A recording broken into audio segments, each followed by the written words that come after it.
우리 다 같이 오늘 말씀 보시겠습니다. 함께 보실 말씀은 마태복음 14장 13절에서 21절 말씀입니다. 마태복음 14장 13절에서 21절 말씀 우리 한 목소리로 다 같이 봉독하겠습니다. 시작. 예수께서 들으시고 배를 타고 떠나사 따로 빈들에 가시니 무리가 듣고 여러 고을로부터 걸어서 따라간지라. 예수께서 나오사 큰 무리를 보시고 불쌍히 여기사 그 중에 있는 병자를 고쳐 주시니라. 저녁이 되매 제자들이 나와 이르되 이곳은 빈들이요 때도 이미 저물었으니 무리를 보내어 마을에 들어가 먹을 것을 사 먹게 하소서. 예수께서 이르시되 갈 것 없다. 너희가 먹을 것을 주라. 제자들이 이르되 여기 우리에게 있는 것은 떡 5개와 물고기 2마리 뿐이니이다. 이르시되 그것을 내게 가져오라 하시고 무리를 명하여 잔디 위에 앉히시고 떡 5개와 물고기 2마리를 가지사 하늘을 우러러 축사하시고 떡을 떼어 제자들에게 주시매 제자들이 무리에게 주니 다 배불리 먹고 남은 조각을 12바구니에 차게 거두었으며 먹은 사람은 여자와 어린이 외에 5,000명이나 되었더라. 아멘. 한 주 동안 건강히 잘 지내셨습니까? 아직 11월 초 정도인데 주중에 입동이 지났습니다. 계절의 변화를 제가 이제 온몸으로 만나라 제가 좀 감기가 걸렸는데 목소리가 좀 안 좋습니다. 지난주 초에 이틀간 대전을 좀 오가면서 신약의 파노라마 강사 세미나에 참석할 기회가 있었는데요. 그렇게 이틀 갔다 오고 저녁 때 또 일하고 하다 보니까 딱 수요일에 병이 나더라고요. 그래도 지금은 좀 나은 겁니다. 이제 수요일 목요일 목소리가 안 나와서 어떻게 해야 되나 싶었어요. 그래서 진짜 전도사님이나 목사님 다른 분을 불러서 설교 좀 부탁해야 되나 할 정도로 그랬는데 오늘도 사실 찬양하면서 예배 전에 좀 걱정을 했는데 일단 목소리가 나오니 감사할 뿐입니다. 자, 이번 주를 이렇게 지내면서 몇 가지 좀 깨달은 게 있습니다.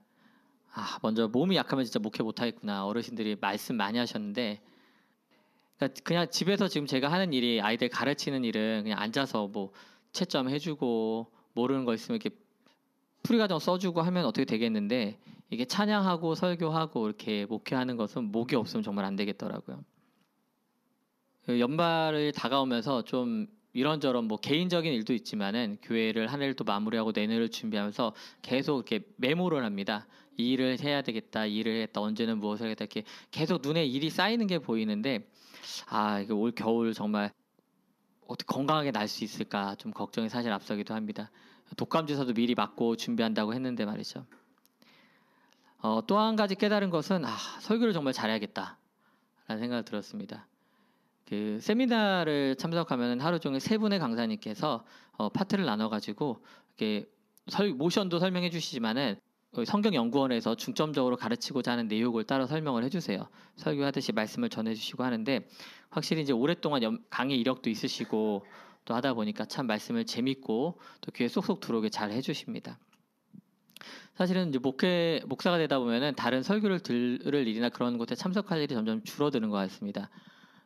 저는 개인적으로 설교를 많이 자주 듣지 않는데 다른 목사님들 혹시나 이제 본의 아니게 그 설교가 제 것 속에 스며든다거나 그 임의로 가져다 쓸까봐 좀 그런 생각도 있고요.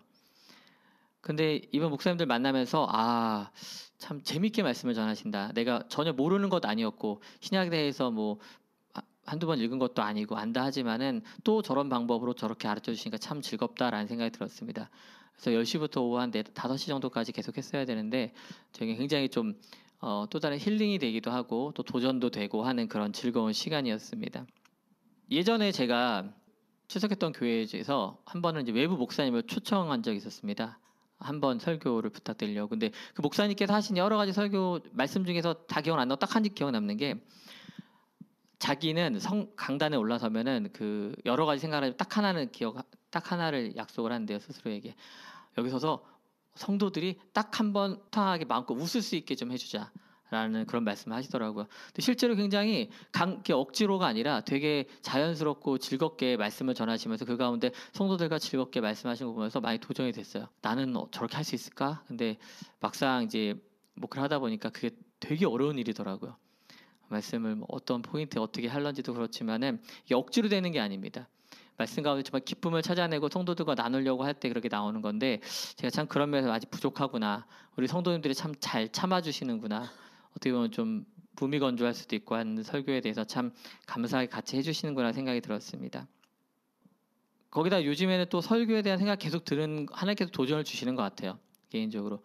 왜냐하면 지난주부터 제가 청소년 큐티 잡지의 설교문을 이제 기고를 하게 됐는데 담당 목사님께서 그 가이드라인과 예시 설교문을 먼저 보내주셨어요.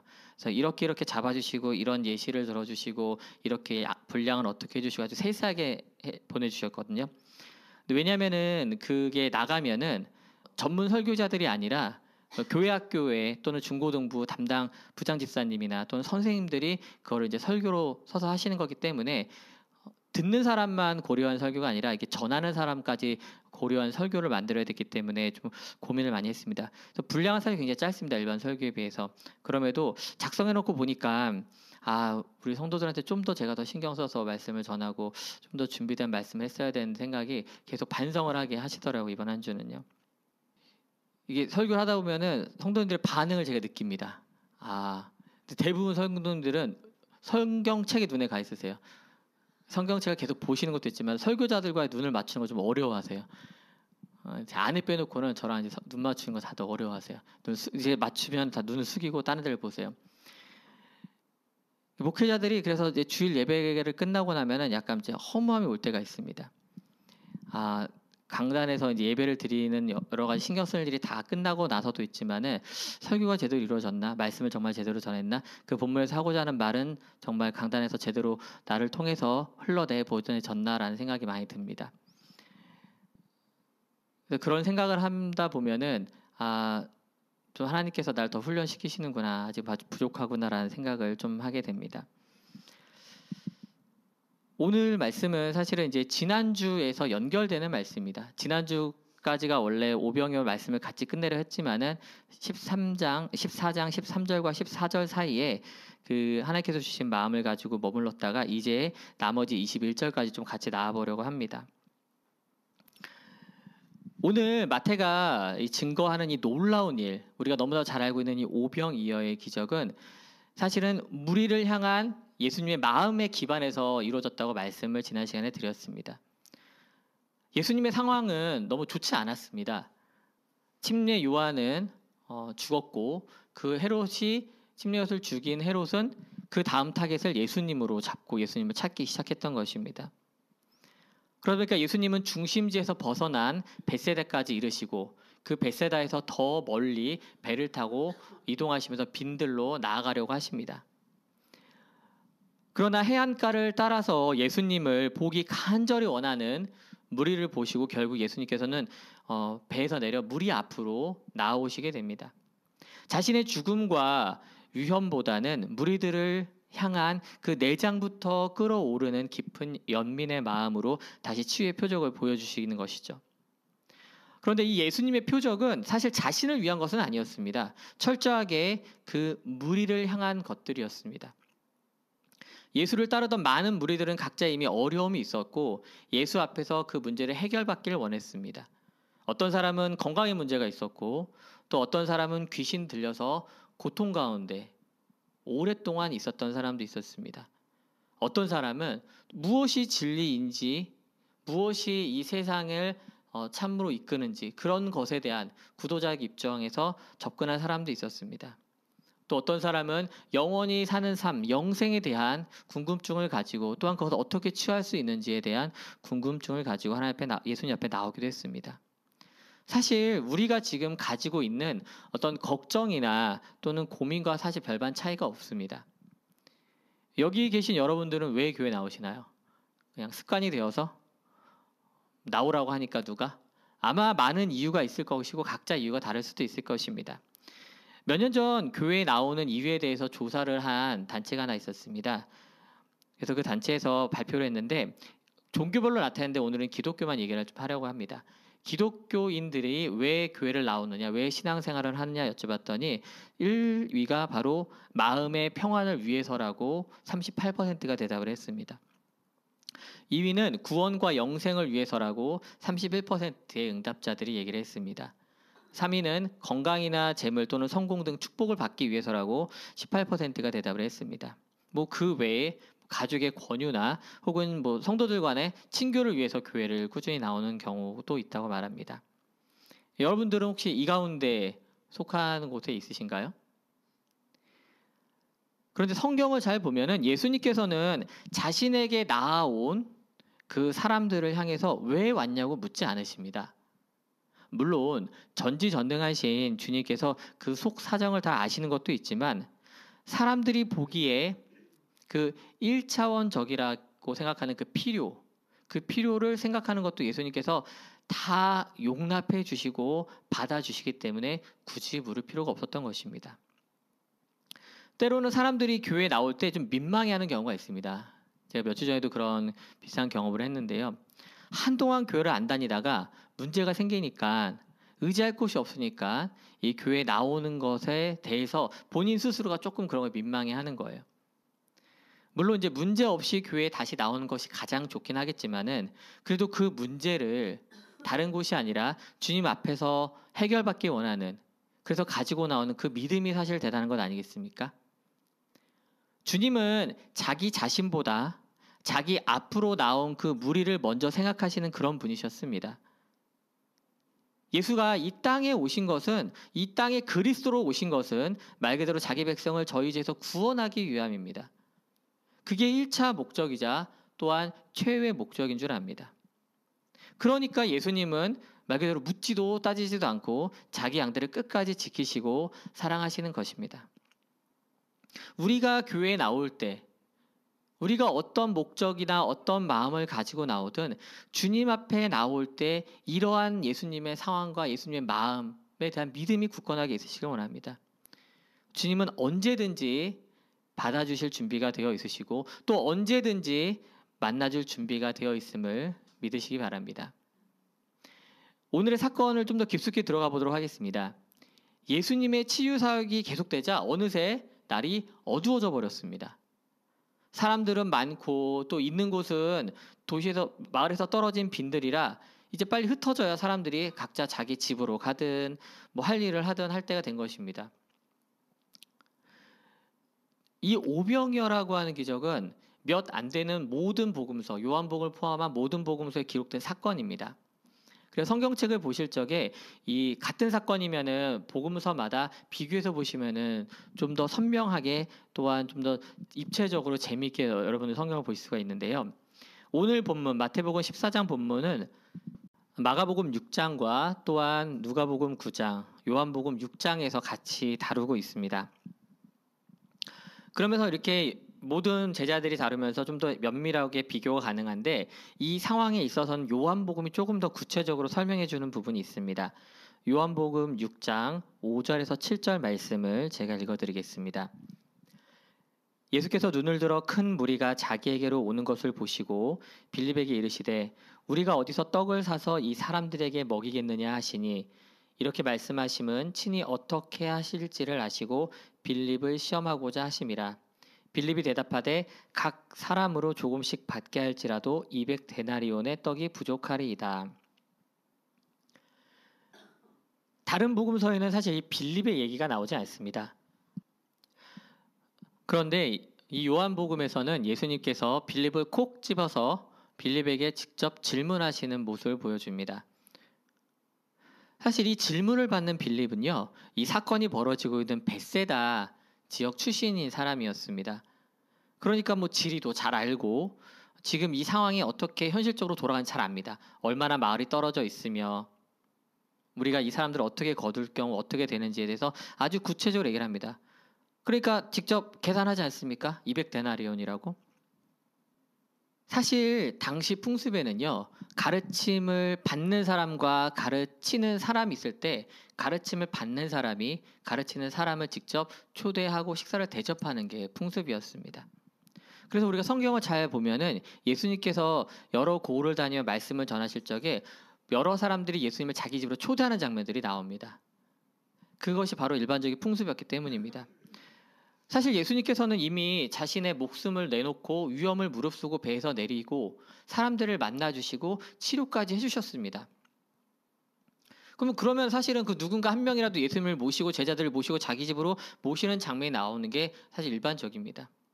그런데 도리어 예수님은 제자들을 향해 너희들이 먹을 것을 주라고 성경에서 말하고 계십니다. 그러자 빌립은 이러한 자신의 논리와 자기가 지리적 배경과 자기가 아는 것을 통동원해서 논리적으로 대답합니다. 이 사람들에게 헉이라도 채울 요량으로 먹이려면 200데나리온이 필요합니다라고 구체적으로 말합니다. 1데나리온이 하루 품삯이 정도 되니까 일꾼의 품삯 정도 되니까 요즘 물가로는 아까 200데나리온 대략 한 2천만 원 정도 된다고 생각하시면 됩니다. 사실 그건 좀 그나마 최소한이고 모자랄 것 같다고 또 빌립은 얘기를 합니다. 이 말 뜻에 무슨 말이 의미가 들어있습니까? 빌립이 대답한 것에 주님, 우리 돈 없는데요? 불가능한데요? 사실 그런 뜻으로 대답을 한 겁니다. 이때 다른 복음서 마태, 마가, 누가복음, 요한복음을 포함한 모든 복음서에서 공통적으로 예수님이 대답하시는 게 있습니까? 대답하시는 게 있습니다. 뭐라고 하십니까? 너희가 먹을 것을 주라. 네? 우리가요? 아까 빌립이 대답한 거 우리 옆에서 들었는데요. 한 2천만 원도 모자란다는데 어떡하라고요? 아, 제자들이 12명이니까 한 200만 원씩 각출하면 될까요? 아마 고민했을지도 모릅니다. 제자들이. 지금처럼 뭐 은행에서 대출 받을 수 있는 것도 아니고 자동화기가 있는 것도 아니니까 그 사람들 당장 어떻게 먹이라는 걸까요? 그때 제자들이 비록 2천만 원은 없지만 자신들이 가지고 있는 것을 이제 얘기합니다. 뭐죠? 한 아이가 자기 먹을 요량으로 가져온 빵 5개와 그리고 물고기 2마리가 있다고 예수님께 말합니다. 이거밖에 없다는 거죠. 2천만 원 무슨 2천만 원이 있으면 우리 이거밖에 없어요 라고 말하는 거예요. 사실은 어제 큰아이가 다니는 피아노 학원에서 1년에 한 번 하는 연주회가 있었습니다. 그래서 연주회를 참석하고 나서 열심히 연습한 게 눈에 보이더라고요. 그래서 치사도 할 겸 먹고 싶은 거 먹자 해서 원하는 식당으로 가서 마음껏 먹게 해주려고 했는데 마음껏 먹었는지 모르겠어요. 근데 어제 갔더니 식당에서 식전 빵이 나오더라고요. 그래서 예전에는 먹었는데 아마 메뉴에 따라 좀 다른가 봐요. 빵 하나 나왔습니다. 손바닥 편 거보다 조금 더 큰 거. 그래서 그 아웃백이라는 프랜차이즈 가면 나오는 빵이 있습니다. 이게 어두운 방갈색에 호밀빵인데 약간 살짝 퍽퍽해요. 근데 그거 살짝 전자레인지 등에 살짝 데워오다 보니까 그나마 뜯어서 먹을 정도로 좀 부드럽게 되는 건데 그게 나오더라고요. 근데 어제 그 빵이 나오니까 큰아들이 대뜸 오병이어 얘기를 먼저 하는 거예요. 그래서 오늘 설교하는 줄 알고 그런 건지 누가 목사 아들 아닐까봐 그 빵을 보더니 그런 생각을 하더라고요. 사실 성경에서는 보리떡이라고 말을 하는데 그 아이가 가져온 거는 다 말라 비틀어지고 딱딱한 호밀빵이었습니다. 퍽퍽하죠. 저도 어제 먹는데 퍽퍽하더라고요. 그 물고기도 사실 다 말라 비틀어진 거 건조된 거 가져온 겁니다. 왜 이동하려면 그렇게 건조시켜서 가지고 다녀야 되고 아이가 가지고 다니는 거니까 뭐 양이 얼마나 됐겠어요.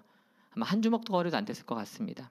그게 사실 당시 가난한 사람들의 일반적인 양식이었다고 합니다. 근데 주님은 그 아이를 통해서 받은 안드레가 준 그 양식을 가지고 하늘을 우러러 축사하십니다. 여기서 말하는 축사라는 건 사실은 거창한 기도문이 아닙니다. 그냥 식사 전에 그 집의 가장이 일반적인 드리는 감사 기도였습니다. 예수님께서는 그 음식 자체를 축복하신 게 아니라 이 음식을 우리에게 주신 하나님께 감사하는 기도를 올린 것입니다. 그리고 나서 사람들에게 나눠줬을 적에 다 배불리 먹고 도리어 12광주리에 모을 정도로 넉넉한 식사를 하게 되었다라고 성경은 말합니다. 이 사건을 두고 여러 가지 해석과 의견이 있습니다. 여러 가지 저도 주석책을 읽거나 여러분들의 얘기를 듣다 보면은 이런 것 이렇게도 가능해라는 의견이 있어요. 예를 들어서 이런 거예요. 어떤 학자는 이렇게 얘기합니다. 이 작지만 자기 것을 온전히 내어놓은 어린이를 보고 옆에 있던 어른들이 양심에 찔려서 자기 것도 내놨다 막 그래서 엄청 많아져서 먹고 남았다 이런 얘기를 해요. 또 이 표적을 보고 초점을 이렇게 맞추는 분들도 계세요. 예수님께서 축복하시니까 그 음식을 축복하시니까 이게 막 엄청 많아져가지고서는 풍성히 먹게 됐다. 그 결과를 가지고 말하는 경우도 있습니다. 또는 예수님께서 그렇게 질문했을 적에 빌립이나 다른 제자들에게 믿음 없음을 지적하시려고 그렇게 얘기했다라는 의견도 있습니다. 다 어느 정도 일리는 있죠. 근데 성경이라는 것이 그렇습니다. 전체 중에 같이 봐야지 이것만 딱 떼놓고 보면은 그 해석이나 흐름이 완전히 달라집니다. 우리는 지금 마태의 시선을 따라서 예수님을 계속 보고 있습니다. 모든 책마다 핵심 주제가 있듯이 이 각 복음서마다 강조하는 게 있습니다. 예수님을 바라보는 시선에 대해서요. 마태는 왕으로 오신 예수님을 말해주고 있습니다. 아브라함과 다윗의 혈통을 따라 왕 같은 그리스도가 바로 예수라고 선포하고 있는 것입니다. 이후에 이어지는 표적을 보면은 그 의도가 좀 더 명확해집니다. 우리가 오늘 보지는 않았지만은 22절부터는 물 위를 걸으시는 예수님을 볼 수 있습니다. 34절부터는 게네사렛 땅에 이르러 모든 병자를 고쳐주시는 예수님을 우리를 만나게 됩니다. 마태는 예수님이 자신을 따르는 모든 사람들을 하나도 잃지 않고 사랑하시며 공급하시고 또한 피조물인 자연 만물을 다스리시며 자기 백성을 육체적인 고통에서 구원해내시는 그 진정한 왕으로 예수님을 묘사하고 있는 것입니다. 이러한 왕 되신 주님께서 우리 가운데 임재하셔서 자신의 능력을 나타낸다는 것입니다. 또 하나 우리가 여기서 놓치지 말아야 할 것은 숫자 5천에 예수님의 관심을 두는 것이 아니라 바로 모두에게 능력을 베푸셨다는 것에 초점을 둬야 한다는 것입니다. 저도 그렇지만 많은 사람들이 숫자에 민감합니다. 성인 남성 5천 명이라고 성경에서 얘기하고 있죠. 그러다 보니까 같이 온 여자들도 있을 거야. 어린이들도 몇 명 있을 거야. 해서 얼마 정도가 될 거야. 와, 그렇게 많은 사람들을 먹이다니 대단해 라고 사람들이 이렇게 막 감탄에 마지 않습니다. 그리고 그렇게 그 숫자를 세고 그 숫자 자체가 마치 예수님의 능력을 나타내는 능력치, 수치인 양 받아들이는 경우가 있습니다. 요즘 사람들이 교회를 무엇으로 또 평가합니까?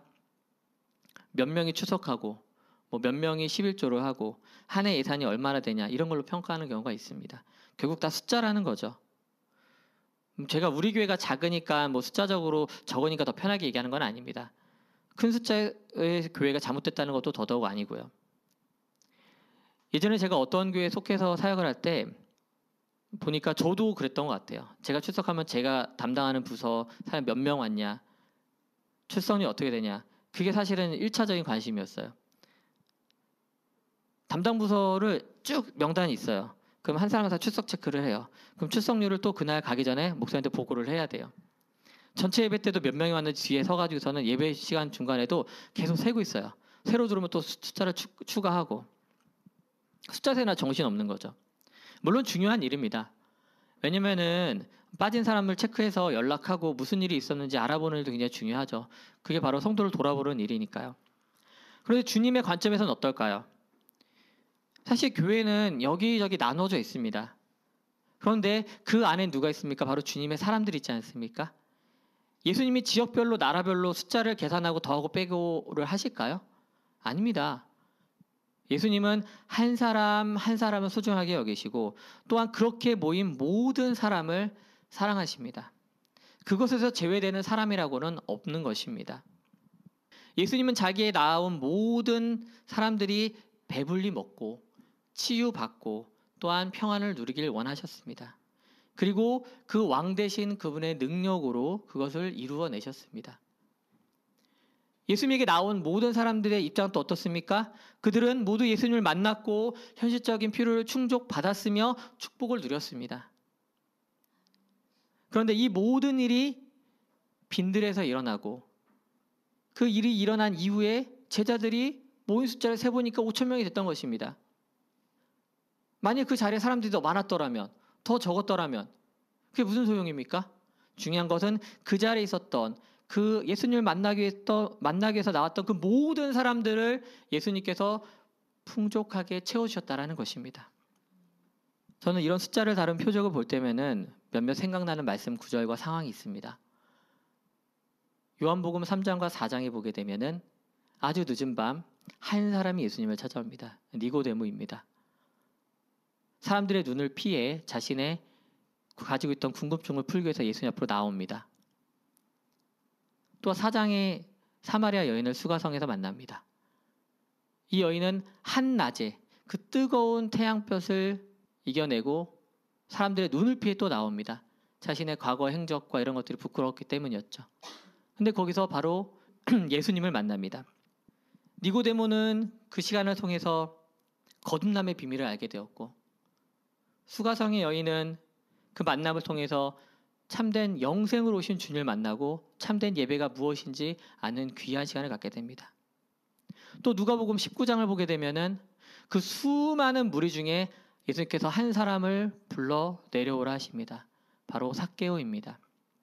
그 수많은 무리 중에 사람들이 있었지만 하나님은 한 사람 한 사람, 그가 어떤 욕구를 가지고 나오든지, 또한 그가 세상에 손가락 받는 죄인일지라도 하나님은 그 사람 한 사람을 주님 앞으로 부르신다는 것입니다. 예수님께서 니고데모를 만날 때, 삭개오를 만날 때, 그리고 수가성의 여인을 만날 때 사람 수는 한 명이었지만은 예수님에게는 전부였습니다. 바로 여러분이 그 한 사람임을 잊지 마시기 바랍니다.